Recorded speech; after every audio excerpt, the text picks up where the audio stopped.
Welcome to I Have Issues, a comic book show where I talk about comic book related subjects that bother me, and today is a bit of a weird one. You'll see what I mean as we dive into Star Wars Legacy. Star Wars Legacy ran from 2006 to 2011 and told the story of the one Sith, Darth Krayt, and Cade Skywalker in the never-ending Star Wars pattern. Time of peace and Jedi being around is then destroyed by the Sith, who take over the galaxy. Jedi join the rebellion, take it all back, rinse and repeat.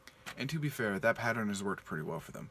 Each time they change bits and pieces to keep it interesting, and Star Wars Legacy wasn't any different in that regard. It changed enough things to make the story interesting, but it held to the pattern.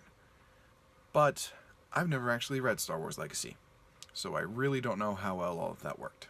Here's what I meant when I said this is going to be a bit different.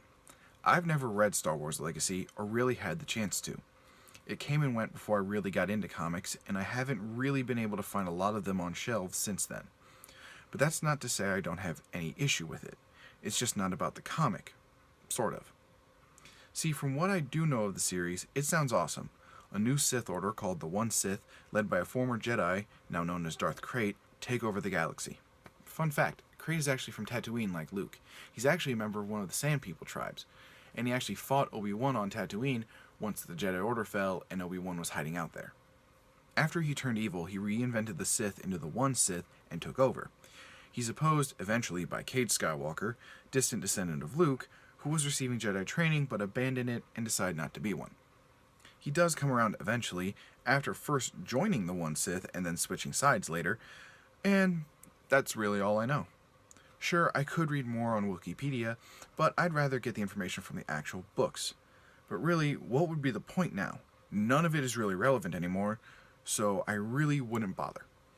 I know a lot of people have complained about the amount of things that were thrown out for the new canon, but this one in particular bothers me because of what it was tied to.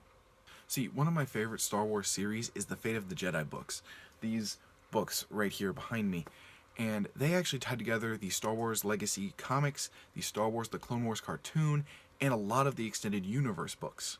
Fate of the Jedi's plot was set in motion, 1, by some of the events in one of the Extended Universe book series, and 2, because of the events in Star Wars The Clone Wars, involving the son, daughter, and father. The main villain of the series, whose name I can't actually pronounce, was a part of that family, and when Luke goes to another plane of existence to fight her, he's joined by Darth Krayt. The One Sith had been established a book or two before this, so it didn't come out of nowhere, but to get to that moment of Darth Krayt showing up, though small, was so awesome to me. These books were tying together so much of the Star Wars Extended Universe that I was really excited to see where the books were going to go from here. And then it all got dumped in the bin because they decided to make a bunch of new movies that made it all irrelevant. Which was just really damn disappointing. I wanted more of this story, but it turns out I'm never going to get it. And that's kind of it, really. Yeah, it's a smaller issue, but hey, it's the holidays, and I didn't even get this video out on time because of all the crap I had to deal with. Thank you guys so much for joining us for Star Wars Month. I hope you like the stuff I made, the vlogs. I hope you enjoyed the gameplay stuff Noah was making, and I hope you'll come back next year for whatever else we decide to make. I Have Issues will continue, of course, next month. Hopefully it will be out on time. Thank you guys so much for joining me. Have yourselves a fantastic day. Have a very happy new year, and I will see you next time.